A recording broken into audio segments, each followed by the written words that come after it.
nós temos um enorme desafio diante desse texto. Primeiro porque nós estamos chegando aí à conclusão do livro do profeta Miqueias, nessa série de sermões sobre Miqueias.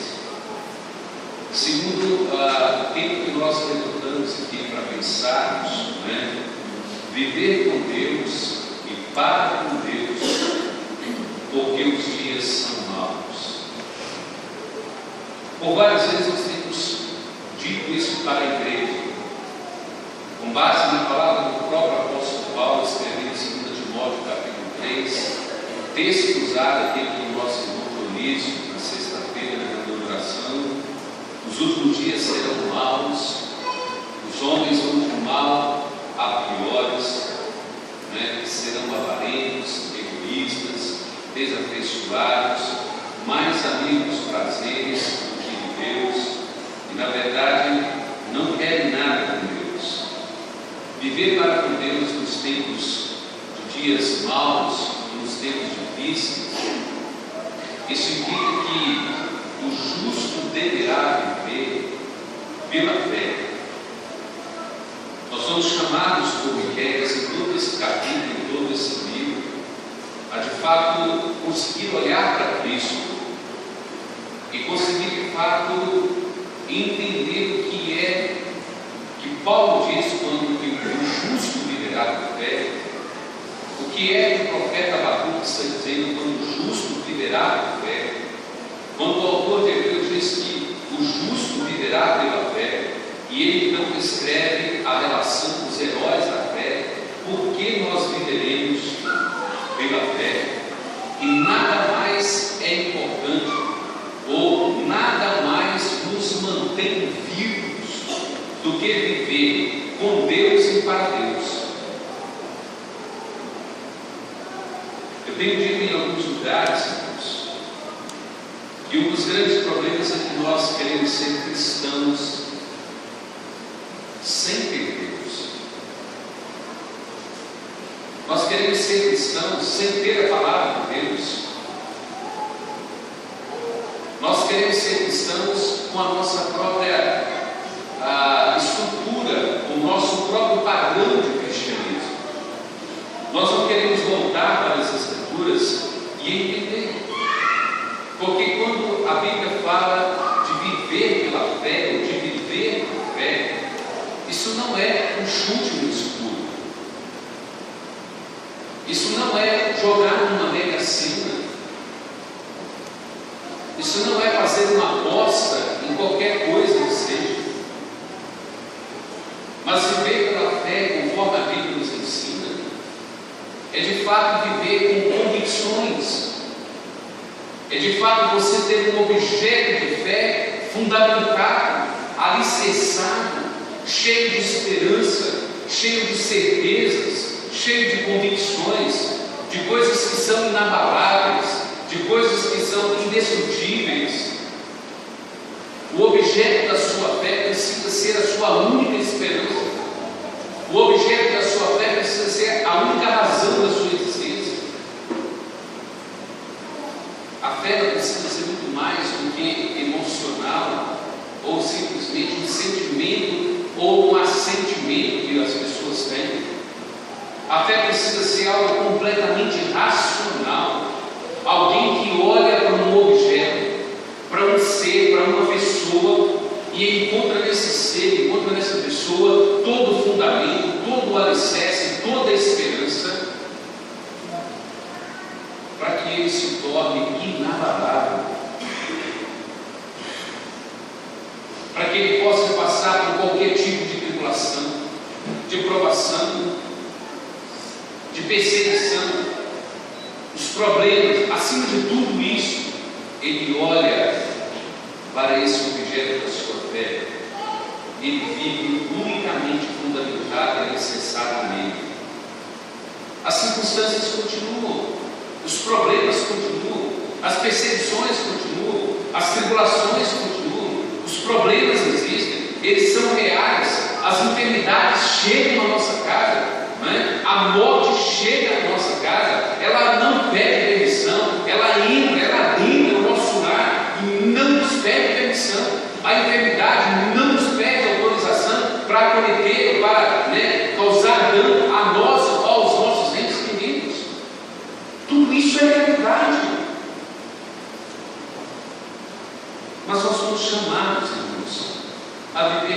Deus e para Deus, porque os dias são maus e o justo precisa de fato viver pela fé. O justo precisa viver pela fé. Agora você precisa entender o que é fé, porque senão você nunca vai entender o que é que Ele quer dizer. E eu espero, Deus, que ao final do tudo você consiga entender o que é de fato viver por fé. Viver por fé não é ter a certeza da isenção de enfermidades, da isenção dos problemas, das dores, das tribulações, das tentações, das provações do mundo. É de fato viver acima de todas as coisas. Mesmo vivendo e experimentando cada uma delas, nós pela fé andamos sobre todas elas. Como diz o salmista, o justo terá muitas aflições, mas o Senhor de todas o livrará. Então vamos olhar para o livro de Miqueias. Por que ele fala aqui viver com Deus é para Deus, porque os dias são maus? O primeiro ponto que nós colocamos aqui, irmãos, é que Miqueias descreve já na sua época que há um mundanismo generalizado, é real. O mundanismo generalizado é real, já existia na época de Miqueias. Às vezes nós ficamos assustados, que o mundo vai de mal a pior, que as coisas estão piorando, mas esse mundo vai de mal a pior desde que Adão desobedeceu a Deus. Desde que o pecado entrou no mundo, o mundo vai de mal a pior, os homens vão de mal a pior. E se nós observarmos do versículo 1 até o versículo 6, Miqueias está demonstrando esse mundanismo generalizado. Por que eu estou usando essa expressão generalizada? Porque Miqueias não está falando de um mundanismo que está somente no mundo, ou que está na vida dos ímpios. Não, Miqueias está apresentando um mundanismo que está no seio da igreja, que se encontra na liderança da igreja, a começar dos pastores, dos profetas, dos sacerdotes, dos levitas. Nós estudamos Miqueias desde o primeiro capítulo, e ele mostra claramente que Deus vem combatendo e confrontando toda a liderança. Por que é um mundanismo generalizado? Porque a igreja está abraçando o mundo. Nós estamos nos adequando ao mundo. Nós estamos aceitando a forma do mundo. E Miqueias passa a apresentar isso. Olha aqui para a gente ter uma noção de como que Miqueias descreve aqui por meio de uma melancolia, uma tristeza, um pesar. Senhor, olha como se encontra o mundo. Olha como se encontra a igreja do Velho Testamento. Olha como se encontra o povo do Senhor. Olha que parece que o mundo lá de fora entrou para a igreja, está tudo dentro da igreja. Parece que entraram no tabernáculo do Senhor. Parece que misturou tudo com o povo do Senhor. E ele passa a dizer assim: ai de mim, porque estou como quando são colhidas as frutas do verão, como os rabiscos da vinha. Não há cachos de uvas para chupar, nem figos temporãos que a minha alma deseja. Observe o versículo 2: pereceu da terra o piedoso, e não há entre os homens um que seja reto. Todos espreitam para derramar sangue, cada um caça o seu irmão com medo. As suas mãos estão sobre o mal e o fazem diligentemente. O príncipe, ele exige condenação. O juiz aceita suborno. O grande fala dos maus desejos da sua alma, e assim todos eles juntamente mudem a trama, todos eles planejam, fazendo mal, executar o mal. Não há sequer o justo, sumiu da terra, não se acha piedoso na terra, Deus. É como se hoje nós estivéssemos falando abertamente dentro de uma igreja: Senhor, não há crente na terra. Eu não consigo ver um crente do céu do Senhor na terra. A coisa está mal. O mundo de fato está no estado de calamidade, está num sistema de corrupção, de contaminação do pecado. Veja o versículo 4: o melhor deles é como um espinheiro, o mais reto é pior do que uma série de espinhos. É chegado o dia anunciado para as suas sentinelas, por tuas sentinelas, o dia do teu castigo. Aí está a conclusão deles. Não creiais no amigo, nem confieis no companheiro. Guarda a porta de tua boca aquela que reclina sobre o teu peito. Olha, não confia nem nesse que reclina no seu peito. Tome cuidado, abre os seus olhos, olha o que você fala, olha o que você menciona. Por que ele fala isso? Olha o versículo 6. Porque ele diz: toma cuidado com aquela que reclina no seu peito, aquela que dorme com você, aquele que levanta com você, aquele que trabalha com você, aquele que mora na mesma casa com você, aquele que come no mesmo prato que você come. Ele diz no versículo 6, por quê? Porque o filho despreza o pai, a filha se levanta contra a mãe, a nora contra a sogra, os inimigos do homem são os da sua própria casa. Vê se isso não é um mundanismo generalizado, real, presente na terra. Quando os pais aqui lutam com seus próprios filhos, quando os filhos estão levantando contra os pais, as filhas, tendo problema com a mãe, porque querem entrar na moda, não querem obedecer à mãe, não querem se portar como crente, não querem usar as coisas que a mãe instrui, e se rebela contra a mãe, a nora contra a sogra contra a nora. O problema está dentro da própria família. O pecado está generalizado. Abra a sua Bíblia, no Salmo 14. Veja que o salmista já dizia isso, lá no Salmo 14.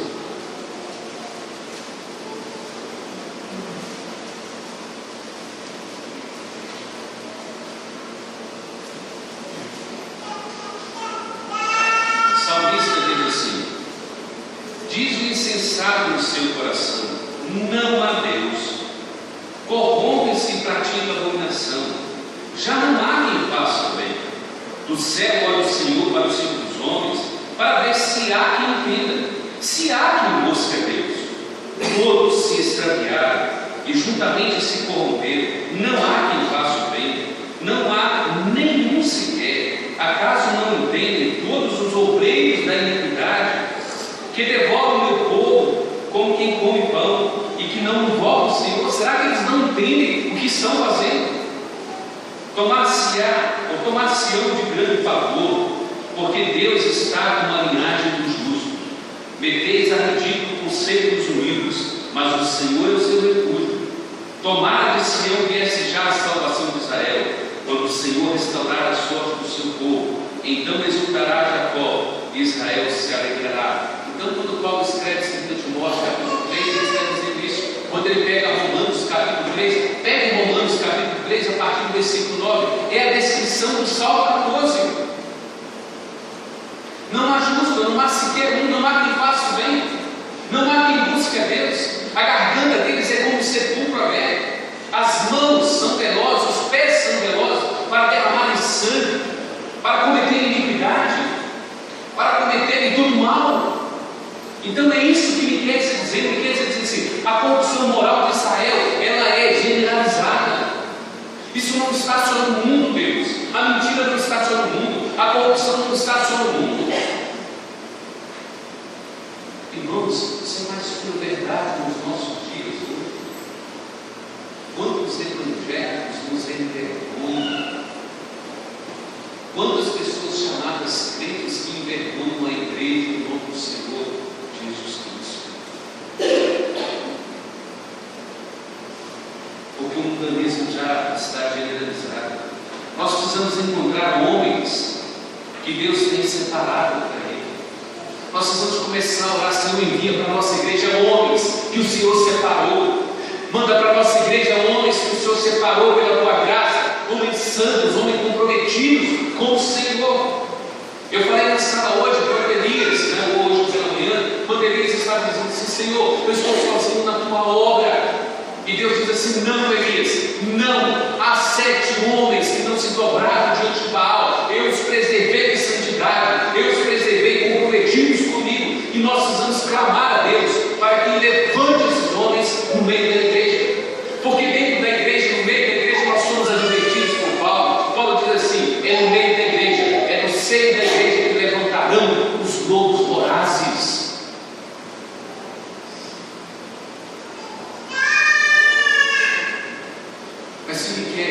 apresentar-se aos príncipes, os sacerdotes, o levita, o crente que acredita. Vocês têm consciência de que vocês estão em pecado? Não. Vocês têm consciência de que vocês se tornaram mundanos? Não.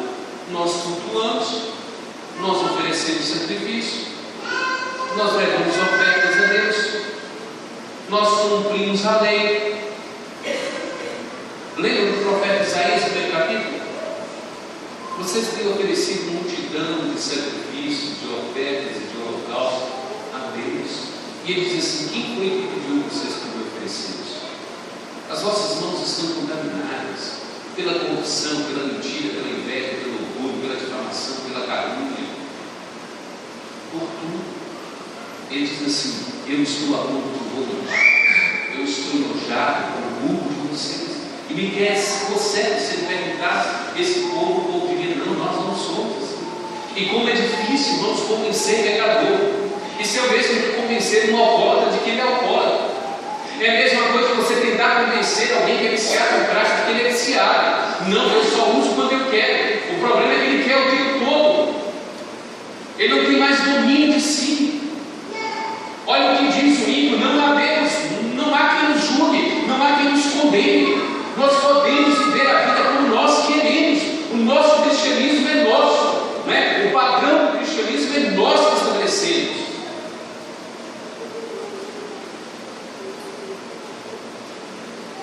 Mas Miqueias mostra que uma esperança para nós. O segundo ponto, ele diz assim: o refúgio verdadeiro é somente em Deus. Há uma esperança, há como sair dessa situação. Olha o versículo número 7 desse texto. Ele diz assim: eu, porém, olharei para o Senhor, esperarei em Deus da minha salvação. O meu Deus me ouvirá. No pior dos tempos, ou como no melhor dos tempos, nosso único refúgio é o Senhor Deus, o Deus da salvação. Vocês conseguem prestar atenção e entender assim? Que bênção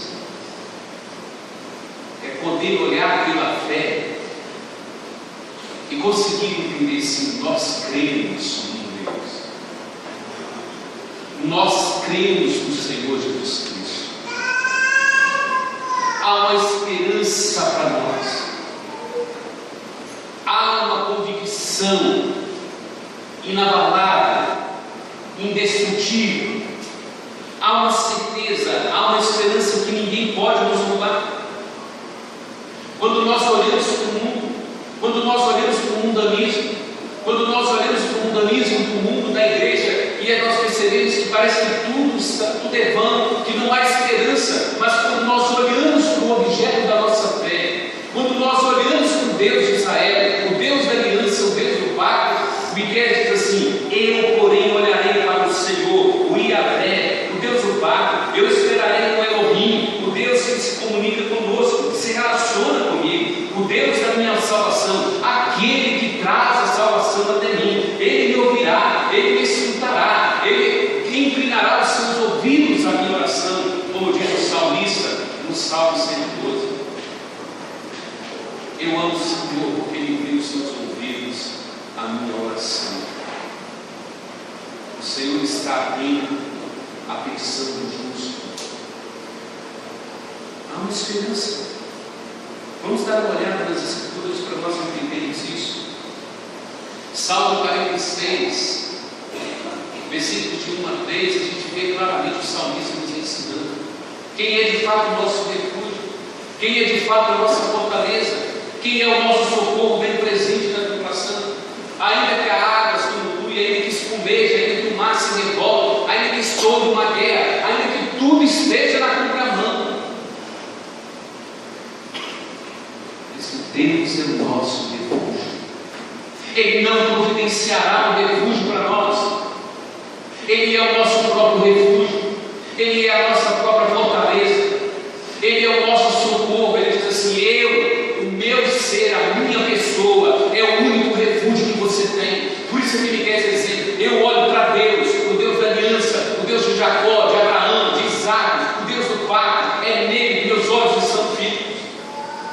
salmista no Salmo 121. Eleva os olhos para os montes, de onde me virá o socorro? O meu socorro vem do Senhor. Não é qualquer Senhor, o Senhor que fez os céus, que fez a terra, que não permite que os nossos pés vacilem. O nosso Deus não dormita, Ele é o guarda de Israel, Ele luta por nós, Ele peleja por nós, Ele é a nossa única esperança. E quem diz é para Ele que eu olho. Salmo 27 é a mesma coisa. De quem temerei? Eu vou temer a quem? Quem é que me pode causar algum mal? Quem é que pode me causar algum dano? Eu tenho esperança no Senhor. O salmista no Salmo 27 diz a mesma coisa, fala, se estourar uma guerra, se a coisa virar de cabeça para baixo, se tudo ir de mal a pior, eu não temerei, porque Deus está comigo. E no finalzinho do capítulo 27 do Salmo, ele diz assim: tem de bom ânimo, porque eu verei a bondade do Senhor na terra dos viventes. Eu verei a bondade do Senhor na terra dos viventes. É para Ele que eu olho, é para Ele que eu espero, é nele que eu espero. Há um comentarista desse texto que diz assim: olha, somos bem-aventurados quando os sofrimentos, quando as decepções, as dificuldades e as tristezas, as aflições e as adversidades, sejam elas quais forem, nos forçam a olhar e a retornar unicamente para Deus, o nosso Salvador. Então, quando nós cantamos um canto como esse, é muito mais do que cantar, é muito mais do que olhar para Ele, Senhor, acima das tribulações, acima das tempestades, acima das tentações, acima das minhas dores. Não, Senhor, não quero somente isso para a minha vida. Não é isso que eu quero. Eu quero que todas essas dores, que todas essas tentações, que todas essas provações, que todos esses sofrimentos, que todas essas tribulações me forçam, me levem a olhar para o Senhor, unicamente para o Senhor, me levem a me prostrar diante de Ti, me coloquem de boca no pó diante de Ti, para que eu clame somente ao Senhor, e que eu olhe somente ao Senhor e nada mais ao meu redor. Eu quero muito mais do que está acima dessas coisas. Eu quero que elas sejam bem-aventuranças na minha vida, para me forçar a olhar para o Senhor e a me prostrar diante de Ti. Como diz o versículo 7, eu porém olharei para o Senhor, esperarei o Deus da minha salvação, o meu Deus que me virá. Abacuque, capítulo 3, versículo 17 e 18. Abacuque, depois daquela luta toda, Senhor, como é que o Senhor tolera o pecado? Como é que o Senhor tolera esse mundanismo generalizado? Como é que o Senhor tolera a corrupção? Tu és tão santo, o Senhor não pode contemplar pecado. Deus, o que o Senhor vai fazer nesse povo? O Senhor vai fazer com essa nação? E Deus diz assim: eu trarei juízo, mas eu também trarei esperança aos meus inimigos.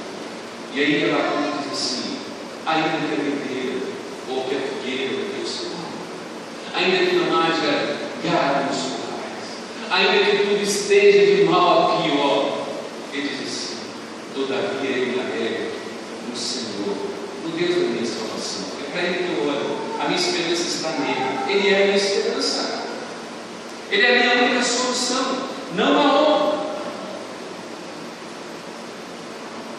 Talvez, irmãos, a gente pudesse tirar outras lições do versículo 7 aqui. O que é olhar para o Senhor? O que é de fato estar firmes em Deus? O que é de fato olhar para Deus, para os propósitos de Deus, para a soberania de Deus e olhar assim: Deus, o Senhor faz. O Senhor faz o que quer. O Senhor faz o que quer, do jeito que quer, com quem quer, a hora que quer, o tempo que o Senhor quer.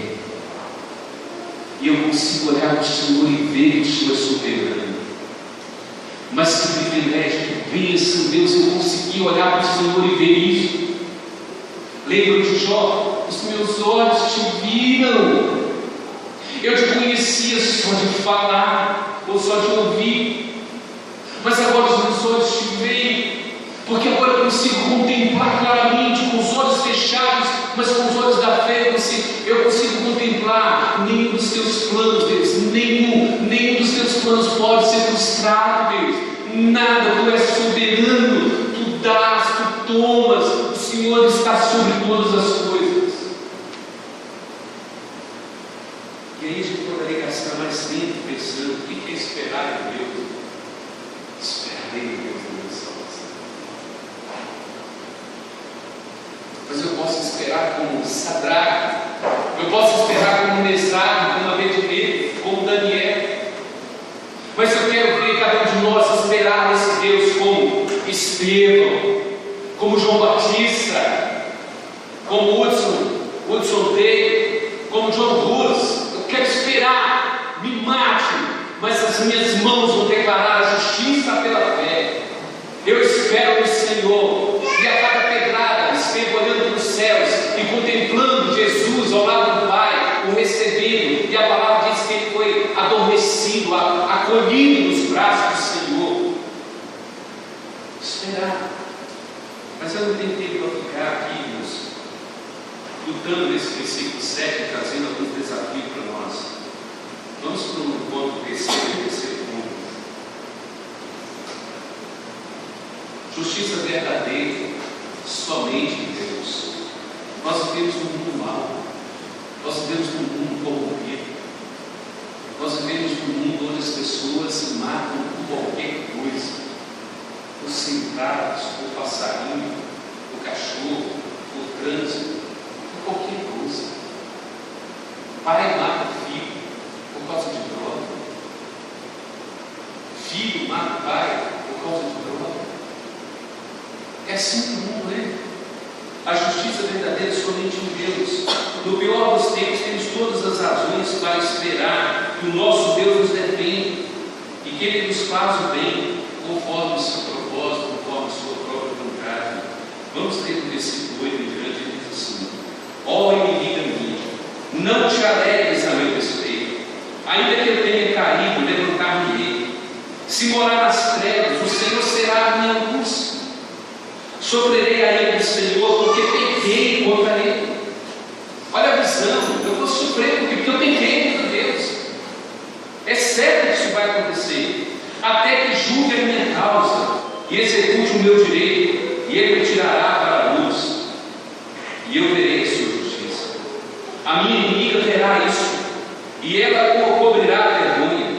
A ela que me diz: onde está o Senhor teu Deus? Os meus olhos contemplarão. Agora será avisado aos pés como lâmpadas puras. No dia da retificação dos teus muros, nesse dia serão os teus limites removidos para longe. Nesse dia virão a ti desde a Síria até a cidade do Egito, e do Egito até o rio Eufrates, e do mar até o mar, da montanha até a montanha. Todavia a terra será posta em desolação por causa dos seus moradores, por causa do fruto das suas obras. Ele está dizendo assim: olha, é certo que a justiça vem somente de Deus. Olha o que Deus fará comigo, mas Deus me tratará com justiça. É certo que eu pequei contra Deus, é certo que eu fiz o que é mal contra Deus, mas Ele me tratará com justiça. Mas quanto a ti, Ele te destruirá. Ó cidade inimiga, ó cidade que afronta a Deus, ó pecador que ofende, que despreza Deus, você será destruído por Deus. A terra será colocada em desolação. Mas eu, o ímpio, eu, o justo, pecador, que falei, o Senhor há de me justificar o seu filho. Ele há de me restaurar o seu filho. Ele há de quitar toda a minha dívida no seu filho. Ele há de me perdoar no seu filho. E toda a esperança que eu tenho é na justiça dele. Por que ele fala assim? Porque justiça somente em Deus. Ele não confia na sua própria justiça. Ele não confia na sua autossuficiência. Ele consegue olhar para ele e dizer: Senhor, eu estou mundanizado, eu estou copiando o mundo, eu estou vivendo como o mundo, mas o Senhor há de me tirar daqui, o Senhor há de me tirar dessa lama, desse lamaçal, o Senhor há de me resgatar. A minha esperança está no Senhor. E quantos de nós, irmãos, de fato olham para Deus? Nos momentos das tribulações, no momento das tentações, das provações, das perseguições, no momento da queda, no momento do erro, no momento do tropeço, quando é que você olha para Deus? É interessante porque a vida de Pedro, quando Pedro tropeçou, quando Pedro negou a Cristo 3 vezes, qual foi a primeira atitude de Pedro? Fugir de Jesus. Fugir de Jesus. E às vezes, irmãos, na nossa caminhada cristã, o que nós mais fazemos é fugir de Jesus quando nós pecamos, quando nós caímos. Mas Deus está dizendo assim: olha, mas eu tratarei vocês com justiça, com retidão.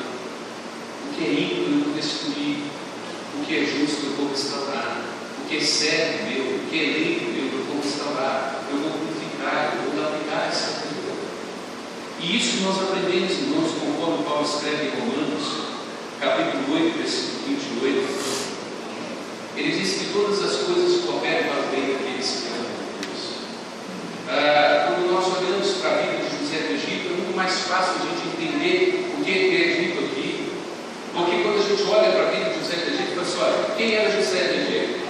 Olha, um jovem foi vendido como escravo, lançado na cisterna, tirado, foi vendido por os midianitas, foi levado para a casa de Faraó, foi traído pela esposa de Faraó, foi levado à prisão de forma injusta, e de repente ele está lá como governador.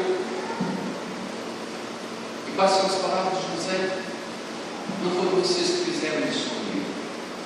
Deus é que fez isso comigo para que eu pudesse conservar vocês comigo. Tudo isso era propósito de Deus, plano de Deus. Mas quando nós olhamos para a queda de Pedro, quando nós olhamos para o fracasso de Pedro, e que nós podemos falar de suposto fracasso, porque na verdade Deus estava lapidando Pedro na queda dele. Deus estava mostrando para Pedro que ele era tão autossuficiente, Pedro era tão fariseu, que se alguém pecasse na frente de Pedro, ele matava, ele tirava a vida. Mas Deus estava fazendo de Pedro um grande pastor para pastorear a sua igreja, para cuidar do seu rebanho. E o que Deus faz com Pedro então? Ele diz assim: eu te levo à queda, eu te prostro lá no chão, eu te coloco uma boca no pó e vou mostrar que você não é nada, que você não é autossuficiente, que você não é tão santo quanto você pensa. O que ele fez com Davi da mesma forma? Ele diz assim: um homem segundo o meu coração, ele cai. Se ele não estiver na minha dependência, se ele não olhar para mim, se os seus olhos não estiverem vivos em mim, se ele olhar para a circunstância, se ele olhar para a tentação, para a provação, ele cai. Ele pode ter um coração segundo o meu coração, mas ele cai, ele é destruído. Deus faz isso com Davi e com Pedro, para moldá-los, para lapidá-los, para fazer aquilo que Deus queria. O que Deus faz de Pedro? Pastoreia a minha igreja, pastoreia as ovelhas, pastoreia o meu rebanho. Mas foi preciso. E a gente vê a justiça de Deus trabalhando aqui. Ele fala assim: olha, ó inimiga minha, não te alegres a meu respeito, ainda que eu venha cair, levantar-me-ei, se morar nos trevos, o Senhor será a minha luz. Eu olho para Ele, minha esperança está nele. O meu pecado será resolvido na justiça dele, naquilo que Ele propôs no Filho dele. Sofrerei a ira do Senhor, porque pequei contra Ele, até que julgue a minha causa e execute o meu direito. Ele me tirará para a luz e eu verei a sua justiça. Mas se você seguir depois até o versículo 13, ele está dizendo para ele: o que ele vai fazer com a terra? O que ele vai fazer com os mundanos? Eu vou destruir vocês. Eu vou desolar a terra por causa desses pecados.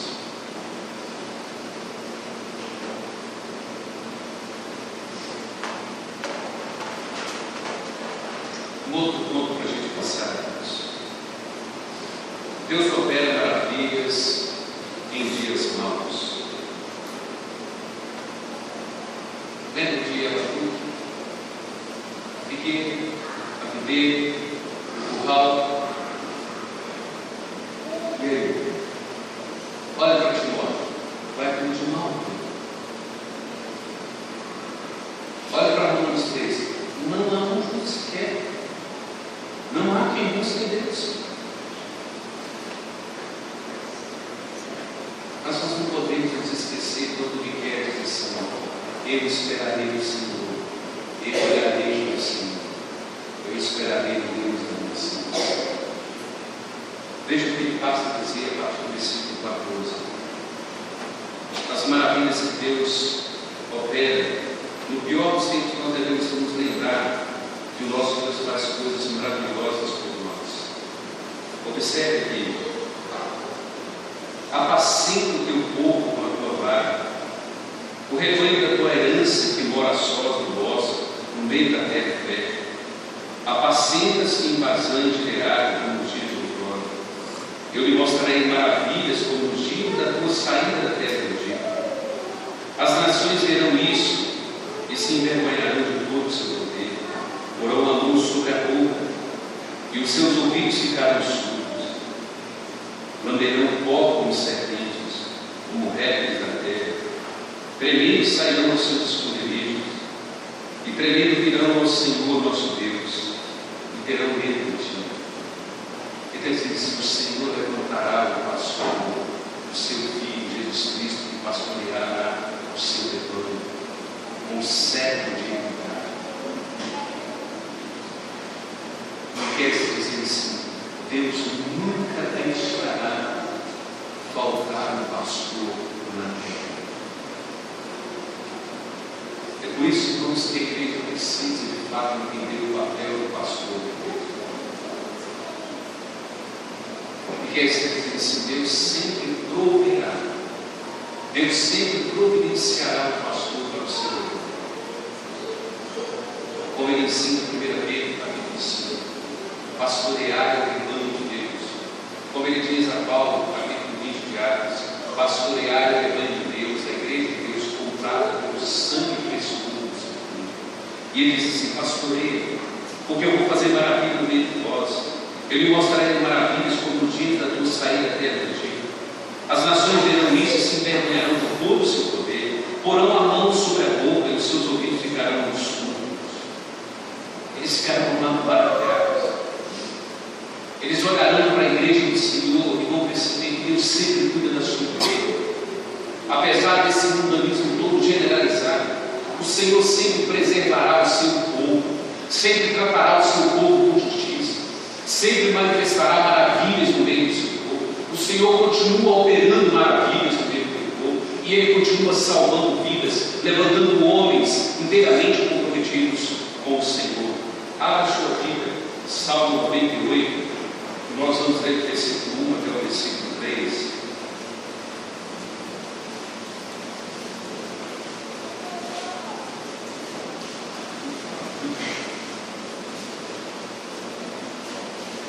Salmo 98, de 1 a 3, diz assim: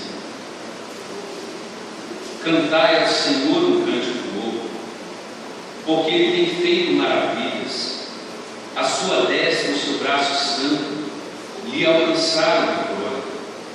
O Senhor fez notória a sua salvação, manifestou a sua justiça perante os olhos das nações, lembrou-se da sua misericórdia e da sua fidelidade para com a casa de Israel. Todos os confins da terra viram a salvação do nosso Deus. É interessante a gente observar isso aqui. O Senhor fez notória a tua salvação e Ele continua fazendo. Ele não só fez para Israel, como Ele continua fazendo nos dias de hoje, mostrando a você e a mim a salvação por meio de Jesus Cristo. Ele diz assim: olha, lembrou-se da sua misericórdia. Ele não só lembrou, mas o Senhor lembrará constantemente da sua misericórdia. Nós lemos o Salmo 136 o tempo todo: e a sua misericórdia dura para sempre, e a sua misericórdia dura para sempre, e a sua misericórdia dura para sempre. E ele diz mais: lembrou-se da sua misericórdia, da sua fidelidade para com a casa de Israel. Então, a misericórdia, a fidelidade de Deus será uma constante na vida daqueles a quem Deus amou, daqueles a quem Deus comprou pelo precioso sangue do Senhor Jesus Cristo. Ele fez notória a salvação, fará na glória, Ele manifestou a sua justiça e manifestará a sua justiça. Ele se lembra e se lembrará todos os dias. Deus sempre proverá um pastor para a sua igreja. O povo de Deus sempre será pastoreado para o pastor, pelo pastor. Lembra do povo de Jeremias? Deus faz a advertência dos falsos pastores. Ele diz assim: levantarei um pastor segundo o meu coração, para pastorear o meu rebanho. E por fim, Deus não somente opera maravilhas nos dias maus, mas o Senhor concede graça para que possamos adorar. Deus nos concede favor e merecido perdão para fazer de nós Ele diz assim: no pior dos tempos, lembrei-vos da graça surpreendente de Deus sobre nós e adorei-lo. Quem é Deus semelhante a ti? Deus único em sua majestade como Deus. Olha aí o versículo 18 até o versículo 20. Miqueias conclui o seu livro se chamando cada um de nós a olhar para esse Deus, a singularidade desse Deus. Veja, se você consegue entender quem é o seu Deus, você consegue entender, Paulo, quem é o Deus que está cuidando do seu pai e da sua mãe. Você consegue entender quem é o Deus que tem cuidado do seu pai. Miqueias está dizendo assim: não há igual a Ele, não há maior do que Ele, não há menor do que Ele, só nele, Deus. Ele diz assim: quem, ó Deus, é semelhante a ti? Quem perdoa as iniquidades e esquece da transgressão do restante da criança? Quem é que faz isso? Quem é que pode fazer isso? Quem é que tem autoridade para fazer isso? Ele diz assim: o Senhor não retém a sua ira para si. Por quê? Olha para o versículo 18. Por que ele não retém a ira dele para si? Ele diz assim: porque esse Deus que é singular, ele tem prazer na sua misericórdia. Ele é singular, Deus, aos teólogos ali, no quesito dele ser o único Deus, mas ele é plural, Pai, Filho e Espírito Santo, a Trindade Santíssima. Tá? Versículo 19: tornará a ter compaixão de nós, pisará aos pés as nossas iniquidades e lançará todos os nossos pecados na profundeza. Essa expressão do verso 19, irmãos, se nós entendêssemos o que é que Deus faz com o nosso pecado, e aí você precisa olhar para a cruz, não é? É uma ilustração que ele usa aqui, mas a gente precisa olhar para a cruz, que ele fez isso lá na cruz, em cima do filho dele, na pessoa do filho dele, com a ira que ele derramou sobre Jesus. Mas quando ele diz assim: olha, tornará a ter compaixão de nós, pisará aos pés as nossas iniquidades. Sabe o que é isso aqui? Sabe quando você era pequeno lá naquela cidadezinha, naquela bacia, que as pessoas pegavam uma bacia de boca suja e levavam para o rio para lavar, e colocavam aqui em cima de uma pedra, né? E sapateavam em cima da boca, né? Chamava parar a boca e esfregar a boca com os pés em cima da pedra. É que está lá no Salmo 51, quando ele diz assim: purifica-me, Senhor, como sou, e ficarei limpo, branco como a neve. É que ele está dizendo aqui: é como que Deus pisa sobre os nossos pecados e vai sapateando, sapateando, até tirar toda a imundície, até levantar toda o sol e ver tudo branco, o sol da justiça.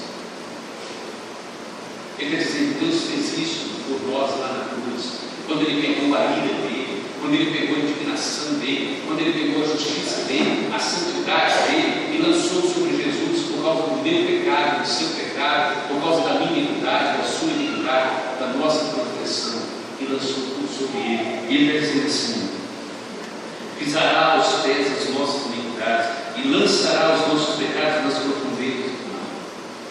E aí ele conclui: mostrarás a Jacó a fidelidade e a Abraão a misericórdia, as quais juraste nossos pais desde os dias antigos. Qual é a versão do profeta Jeremias para a misericórdia? Quero trazer a memória o que me pode dar esperança.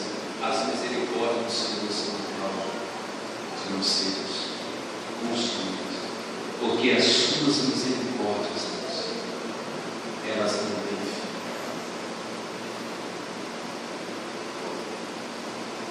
Salmo 42: anunciar de manhã as tuas misericórdias, durante a noite a tua fidelidade. Bom e reto é o Senhor para nós. Você consegue entender o que é de fato que nós colocamos desde o início? Viver por Deus e para Deus, porque os dias são maus. E o texto diz assim: o justo precisa viver por fé. Então eu quero levantar aqui algumas implicações para você pensar na sua fé. justo viverá por fé. Por fé no quê? No que o justo crê? Em quem o justo crê? Onde é que está fundamentado? Onde está necessário essa fé do justo? Não é crer no escuro.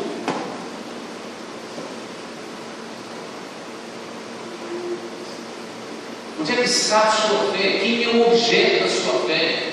Você consegue olhar para Deus, olhar para a cruz, olhar para Cristo, você consegue entender onde está a sua fé? Onde está centrada a sua fé? Você consegue ver o Cristo ressurreto, assentado à direita de Deus Pai, e você consegue olhar para Ele? Como Pedro entendia isso, primeira carta de Pedro, primeiro capítulo, versículo 3, bendito Deus e Pai do nosso Senhor Jesus Cristo, que nos regenerou para uma viva esperança em Cristo Jesus, o qual Ele ressuscitou e está sentado à direita de Deus Pai. A minha fé está fundamentada no Cristo que veio ao mundo, num Cristo que foi levado à cruz, num Cristo que foi punido, num Cristo que foi morto, num Cristo que foi levado à sepultura, num Cristo que ressuscitou o terceiro dia, num Cristo que subiu aos céus, num Cristo que está à direita de Deus Pai, num Cristo que intercede por nós, num Cristo que prometeu que voltaria para te buscar, porque você pertence a Ele. Ele diz: a minha fé está lá, eu orarei ao Senhor, eu esperarei no Deus da minha salvação.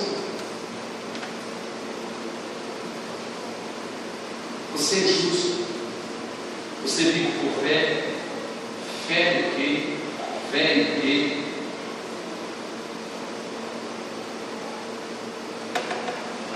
Em quem você crê? Em quem está fundamentada e necessária a sua fé? Quem é o objeto da sua fé? Que tipo de Deus é esse que você crê? Aplicação para nós. Somos chamados a viver por fé. Fé somente em Deus. Fé somente na palavra. Fé somente em Cristo. Fé somente na graça. Se você percebeu, nós falamos a reforma. Os 5 solas. Sola Fide, sola Gratia, sola Escritura, sola Cristo, sola Deo Glória. A minha fé está centrada. O justo vive por fé dessa forma. A minha fé está fundamentada unicamente em Cristo, com base na palavra de Cristo, com base na graça da palavra de Deus, com base na glória de Deus Pai. A minha fé tem alicerce, tem fundamento, ela tem um alvo. Eu vivo fundamentado nisso, nessa vida. Então você precisa viver por Deus e viver para Deus, viver por fé, porque os dias são bons. Vamos curvar as cabeças e vamos orar por isso.